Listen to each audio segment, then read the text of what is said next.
Welcome to the WedPro Podcast, the podcast for WedPros no matter their stage. We are your hosts, Katie and Roxy, and this is the WedPro Podcast.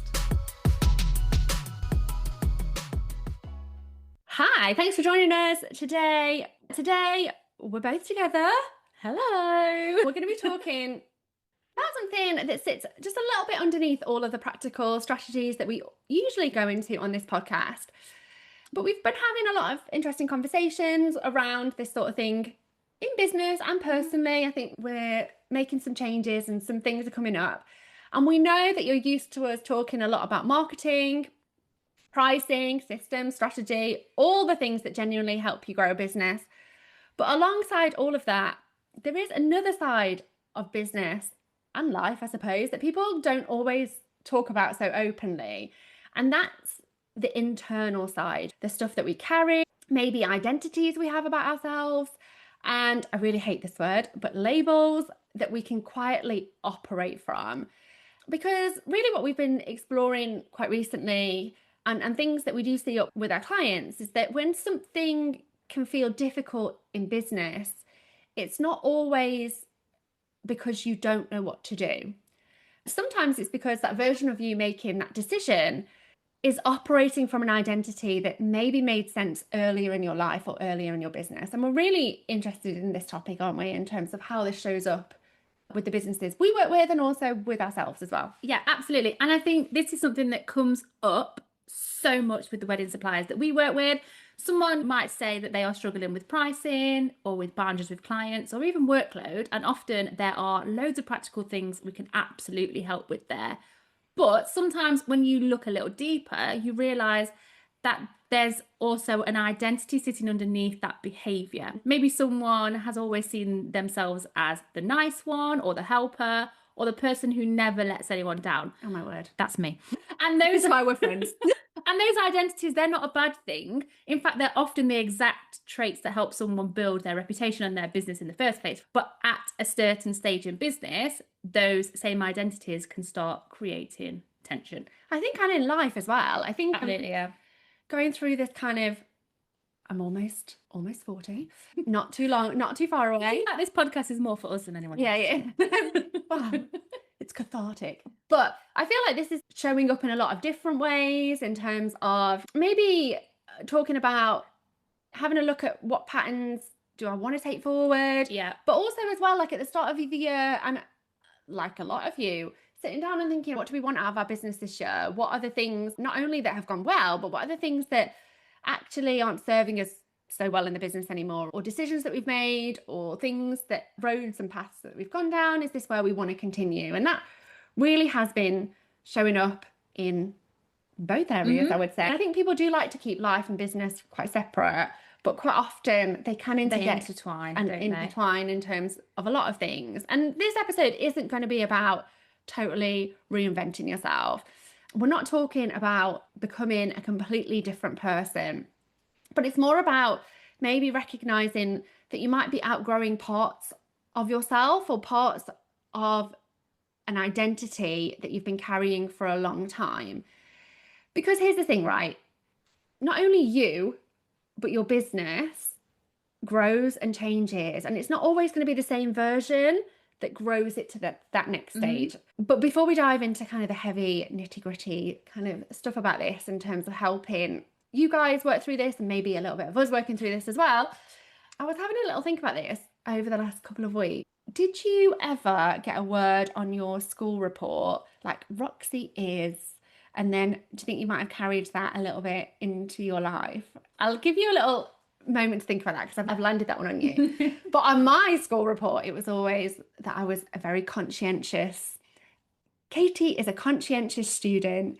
She listens and she is always thinking of others, and I am, and I do. And I'm not saying necessarily that I want to not do that, but I think there's a difference between Katie, cut her open, and she is that all the way through, especially when you're talking about putting boundaries into your business and in your life, and being kind and conscientious as a thought and as a identity. I've heard other things as well all through my business life about maybe being strong and decisive and some negative connotations that have come with that. And then maybe me trying to dampen those parts of my personality down because a feminine business owner can't have those sorts of masculine traits. Yeah. But yeah, I was trying to have a think about what was maybe one of the first labels that was ever put on me. And I thought maybe it was that conscientious one. So I'm interested.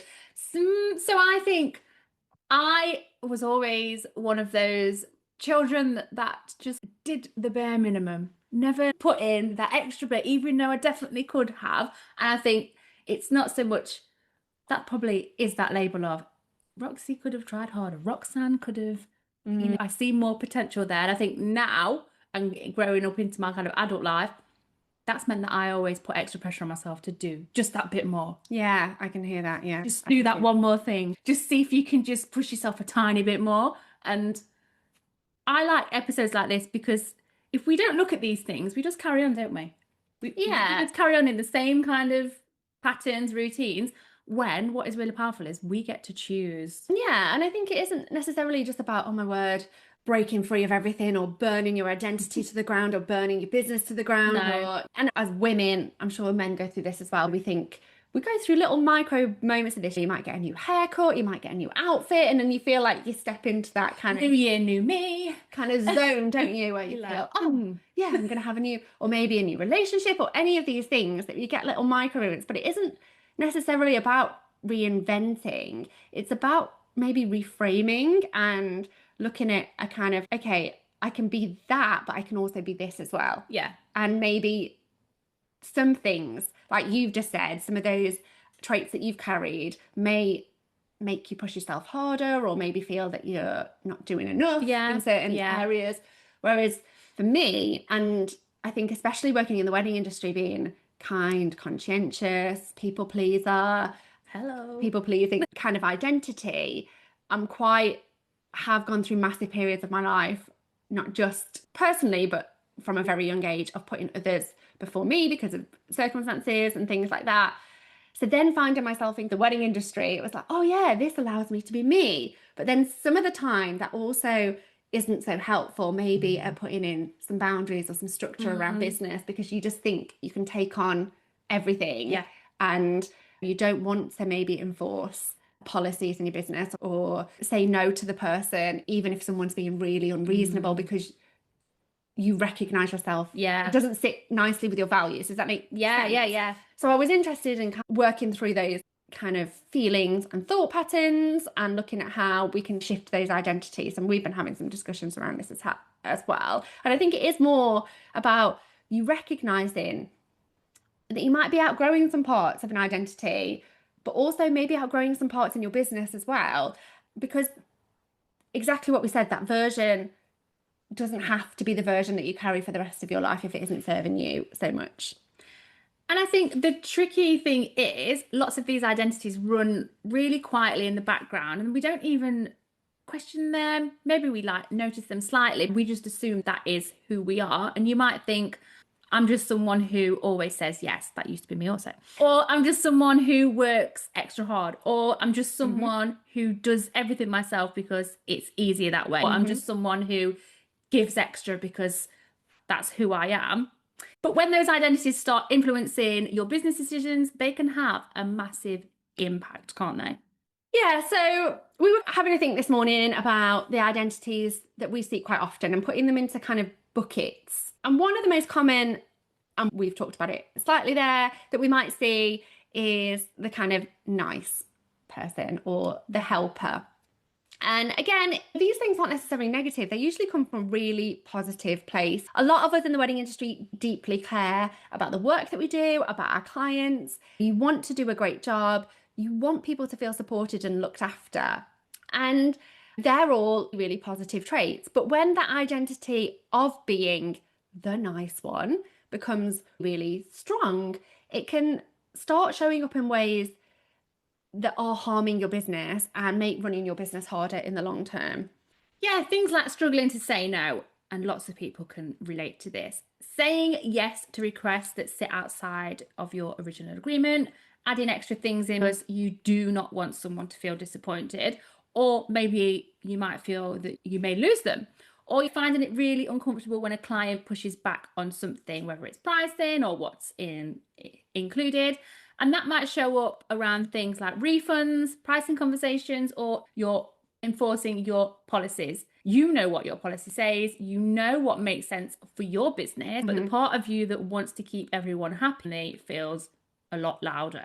Yeah, absolutely. And this has been coming up in terms of that kind of policies in our program, like a few little questions about maybe clients overstepping boundaries or expecting things that aren't in policies. And I suppose part of the thing that is great about what we do is that we get to be able to say to people, go back to your policies, go back to your terms and conditions. And if you don't have those, you really need them in your business. Yeah. I'll attach something to this podcast actually that you can go and generate your own. It's something that I've been building that you can go and have a little test of.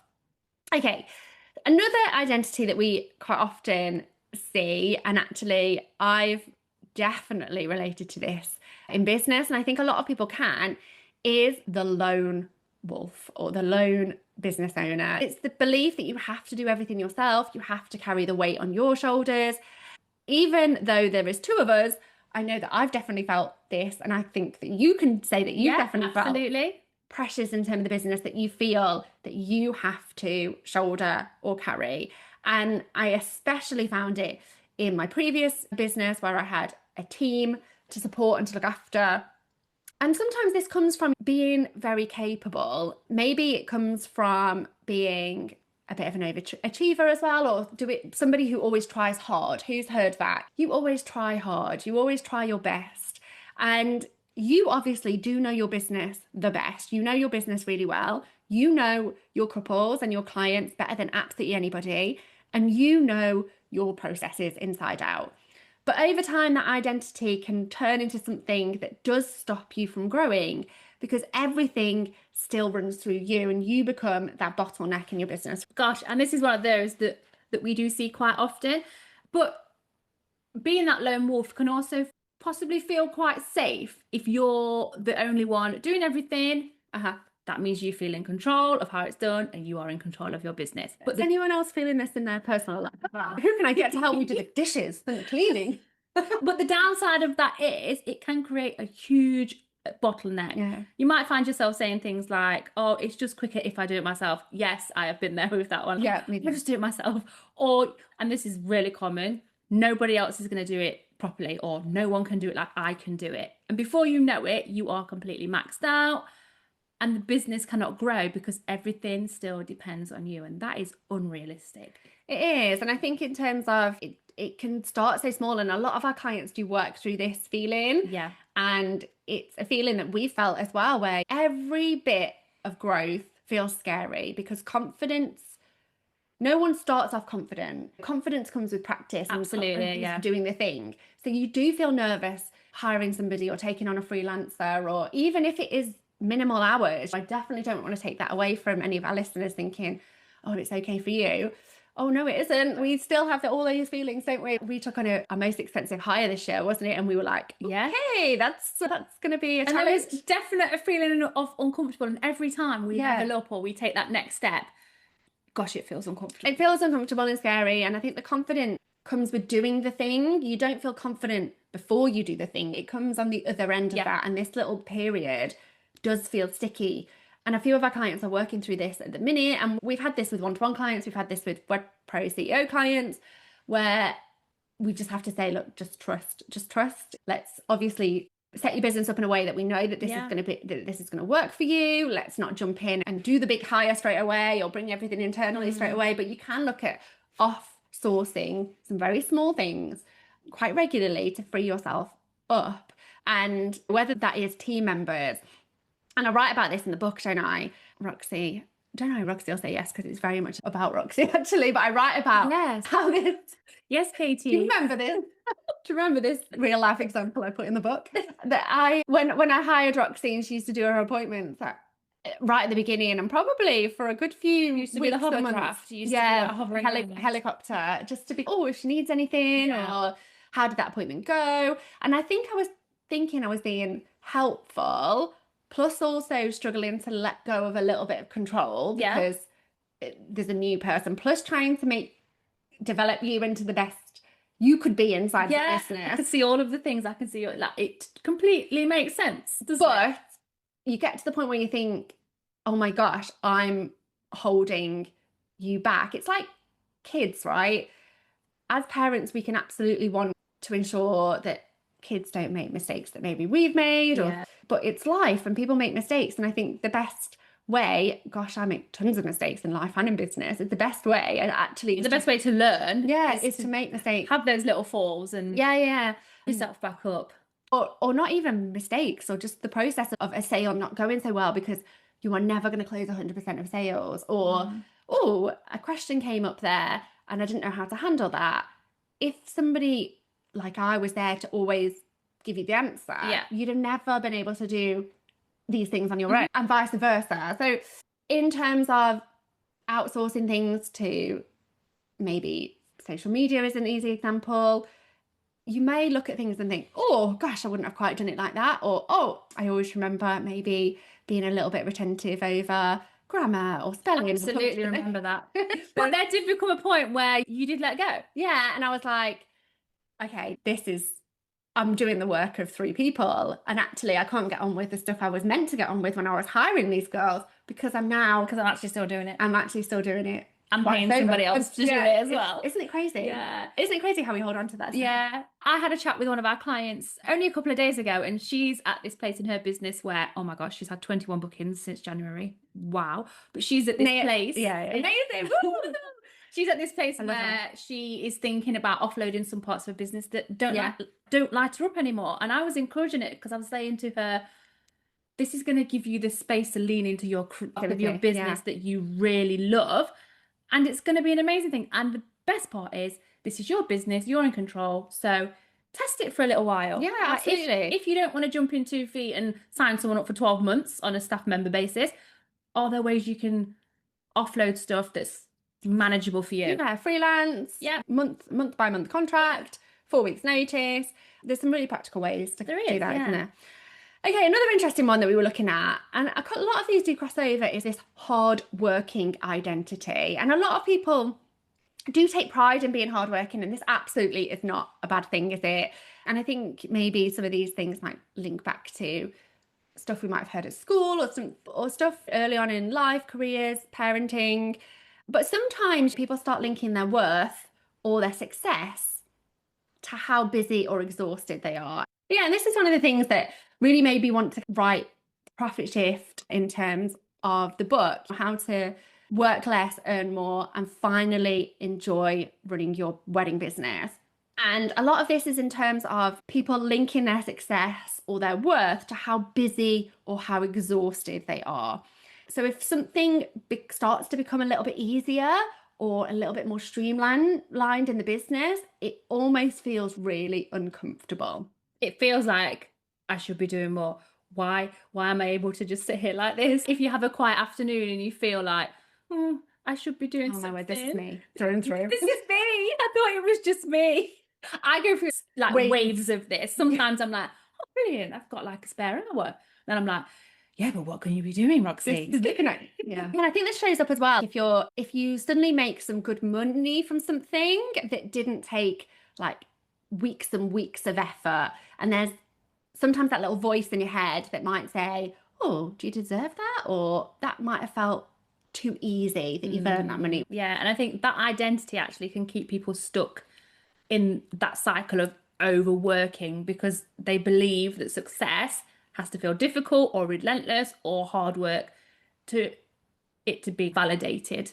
Yeah, it's interesting. It's interesting where these thoughts come from, because I actually see this a little bit in my teenage son, who does want to do things the difficult way sometimes. And I think, ooh, there's an easier way to do that. Yeah, like we said, sometimes they just have to work through the mistakes for themselves, don't they?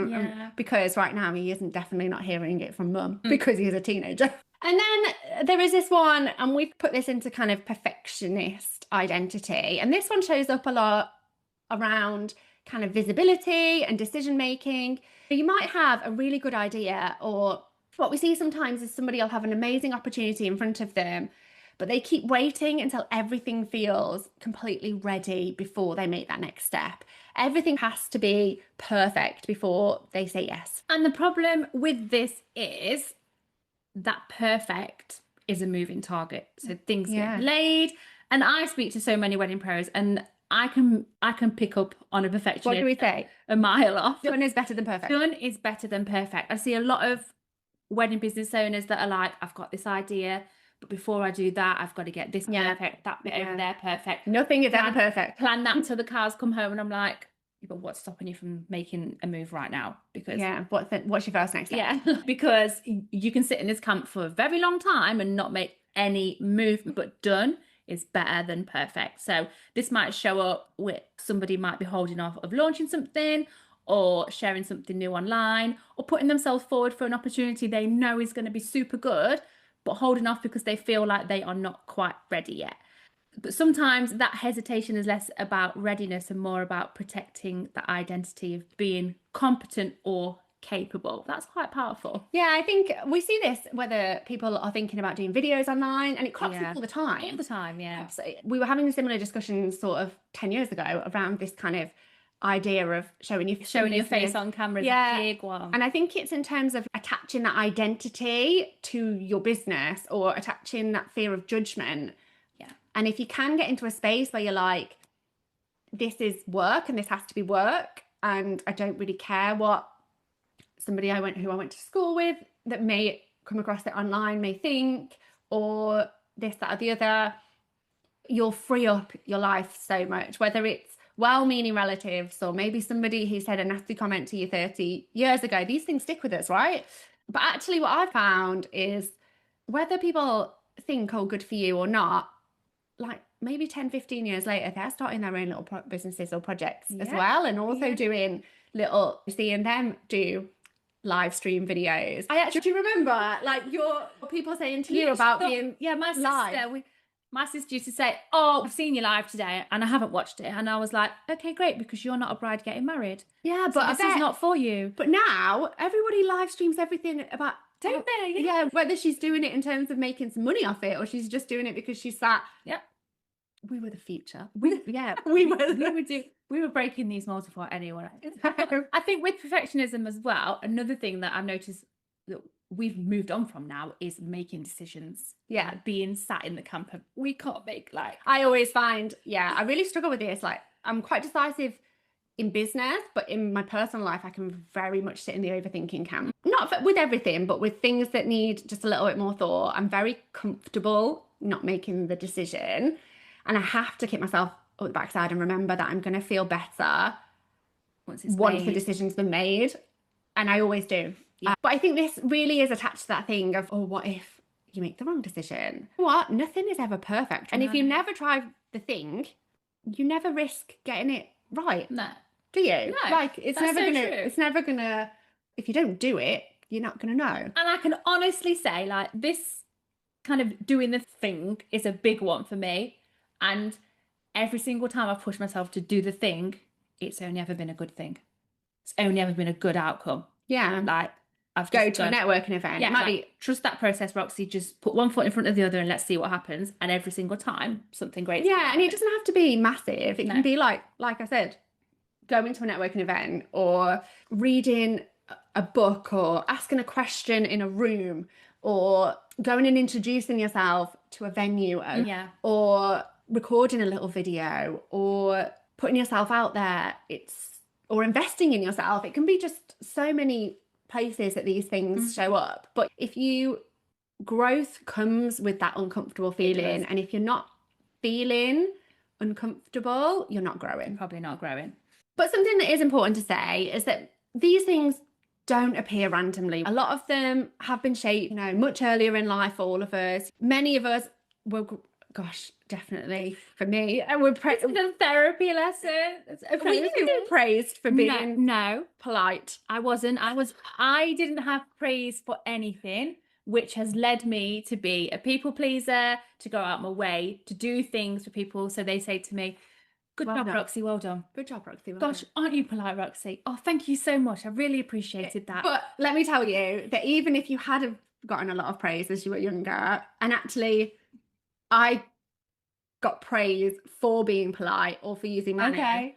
That sticks with you in the opposite way. opposite way. I was So like, you can't win.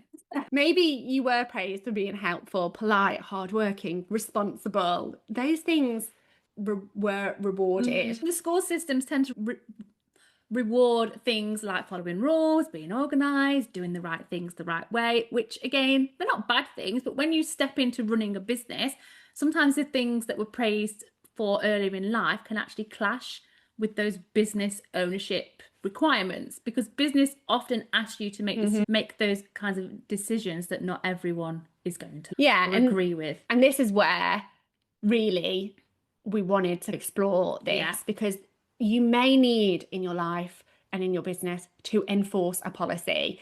You may need to say no to something. You might need, or you should, increase your prices. And if your identity has been strongly built around being agreeable or accommodating, these moments can make you feel super, super uncomfortable. And what we want to say is that it's okay to feel uncomfortable. It doesn't mean that you're doing the wrong thing to enforce a policy or to say no. Or we had a client at Christmas and we hopped on a call and they were being absolutely messed around by somebody that had their service and had not paid. And we were talking like not paid 5 months after the service had agreed. And I was like, wow, what's going on here? And this client was like saying, oh, I've gone back a few times. And I was like, come on, what are we doing? And within I said, straight after this call, you're going to contact that client. You're going to do X, Y, Z. You're going to enforce your policy and back up your policy with your rights as a business owner to reclaim that money. And he messaged me a few days later and said, money is landing in my account on Wednesday. And I was like, amazing. But how many times has that thought loop gone through this person's mind, and then attaching that they may not get future work because they enforce that policy? And how long have they been sat in that? Yeah, but also they provided the service. They deserve to be paid. But isn't it funny how these things show up? And it's definitely showed up in our business on a lot of different fronts. In the bridal shop, like absolutely accommodating people that have just changed their mind over things like colours or hem lengths or things like that, and literally absorbing the cost. And that is where you say that's not good business, and that's not okay either. It doesn't make you feel positive. So you think, oh, this feels uncomfortable, so I'll say yes. Here's a way to fix it. And absolutely, it's not always the right way. It's not going to protect your business, is it? No. And let's chat about some of the ways that this shows up day to day. So like refund situations are a big one. You have a policy, it's written clearly, you know what the agreement was, but when someone asks you for a refund that's outside that policy, it can suddenly feel very personal. And that part of you that wants to avoid that conflict, me again, starts saying, maybe I should just do it. Like, it's going to be easier if I just give them money back. Yeah, because you're not just making a decision point, like a business decision at that point, are you? You're navigating the identity of wanting to be seen as fair or reasonable. And sometimes that means people override what actually makes sense for the business, and what actually your job as a business owner is to keep yourself in business. But quite often these little tests or these little situations might come up that actually, if you're not careful, can lead you to not have a sustainable business. Yeah, absolutely. And another big one here is pricing. We see so many people in this industry who know their prices need to change. And I know you're nodding along out there, but when it comes to actually doing it, it feels super uncomfortable, because somewhere underneath there is a belief about what it might mean to charge more. Maybe it's worrying that people might think you're being too greedy or too expensive, or that you're no longer accessible. And those feelings, for all sorts of reasons like we've gone into, are often tied to identity rather than the number themselves. And I get on calls, and when we get into numbers, and we have to get into numbers because that is business, I'm here to help you work through that little uncomfortable phase. And I always say to people, A, no judgment, but B, I'm here to help you through this little uncomfortable patch here. And that's what having a business coach and business consultant is about. And on that raising prices front, we see so many people that just sit in that, I know I need to raise my prices. Or cheap. Yeah. Too cheap, or haven't even, maybe don't know they need to raise the prices because they've never actually done the maths on their numbers. But actually, when we do look at the maths on their numbers, they're not making a profit. And actually sometimes, and this does happen, you're actually losing money and it's becoming an expensive hobby rather than a business. I'm thinking about a certain photographer that we work with. Okay. that he was sitting on raising his prices, and I was like, so what's stopping you from raising your prices? Amazing. So another thing is boundaries with clients, because that can also come back to this sort of thing. So replying to messages late at night, doing extra work that wasn't originally agreed, constantly stretching, like constantly being stretched because you want to make sure everyone feels super looked after, or that you're going the extra mile. And again, this usually comes from a really caring place, but if it keeps happening, it can not slowly, it can just drain the energy out of you and your business. I know, and I think this is where you sit and you suddenly have a business that hasn't become a business, but it's become a job that you feel like, you know, that absolutely affects your lifestyle and vice versa. And this is why simply telling somebody to set better boundaries or raise their prices is never always the answer, and it's not going to solve the problem, because if the identity underneath stays the same, you're always going to feel uncomfortable and you're going to block it for yourself, because as you raise the price, you are going to get no's, because that is the nature of business. Actually, there are plenty of people out there that say go and chase the no's. That's not a discussion for today, but it is part of business to get no's. So when you get that first no, you're going to go, oh, I knew it wasn't going to work. I knew I shouldn't have raised my price. Told you. And then you go back, and then that behavior tends to come back, and you sit in this kind of almost self-fulfilling prophecy of that idea. And you can see that they might set that boundary once, but if they see themselves as a person who must keep everybody happy, that boundary becomes harder to hold the next time it comes up. Yeah, and that shift often starts with this awareness phase, just noticing the patterns, noticing the moment when you feel uncomfortable making a decision, and asking yourself what identity might be sitting underneath that reaction in the first place. Yeah, and a question that can be helpful is asking, what version of me is making this decision? Is it the version of me who started the business a few years ago? Or is it the version of me who is running the business I want to build next? And that is really why we like people to put their CEO kind of hat on, because sometimes if we can step into that identity and step into kind of a WedPro CEO, and it's a good name, that. It is a good name, and it's all I wonder why we called it that. Yeah, but we can then, it becomes easier to channel those decisions as to stepping into that next identity of yourself. And those little decisions come up in so many areas, and it's not about becoming somebody completely different. Absolutely not. We really want to stress that. It's about letting go of identities that just no longer fit the stage of business you're in now. And sometimes growth in business is not about burning everything to the ground. It's not about adding more, but it's actually just letting go of the parts of yourself that you thought you had to be. And if you recognize yourself in any of the examples we've talked about today, this is very normal. We've been yesing along the whole time. Most business owners go through some version of this as their business grows. It's very natural. Yeah, and the important thing to remember is that noticing these patterns is already a massive first step, because once you can see them, you can start questioning where, you know, is that helping? Is that holding me back? And you can start making decisions a little bit more consciously for your business as well. So a simple reflection you might take away from this episode is asking yourself, is there an identity I have been carrying in my business that I might be starting to outgrow? Because sometimes the next stage of your business doesn't just require a new strategy, but it also is about giving yourself some permission to step into a slightly different version of yourself as a business owner. And this isn't something that happens overnight, but it absolutely does start with awareness and with allowing yourself to evolve and to change alongside the business that you are building. Thank you so much for listening to this episode. If you've been listening and nodding along when we've been talking about enforcing policies inside your business, we've got something really amazing to share with you. We built this because we keep seeing the same problem coming up in the wedding industry, and we wanted to give you something that is absolutely going to allow you to protect your wedding business. So be honest, if a client cancelled tomorrow, would you be covered, or would you be digging through old emails, DMs and WhatsApps trying to remember what you said? Most wedding suppliers either have no terms at all, or they have a bits and bobs version copied from somewhere, written maybe ages ago, and never properly checked. And that all looks fine until real life happens. Yeah, a couple might change the date, query a payment, ask for extras, or pushes back on what was agreed. And suddenly you're left feeling awkward, over explaining, and hoping you can hold your own boundary. We built something called the WedPro Contract Studio. And it's something made for independent wedding suppliers, florists, planners, photographers, cake makers, makeup artists, photo booths, and absolutely anybody that works weddings, Roxy. Yeah, we want you to stop winging it when money is on the line. These will help you get clear on your T's and C's.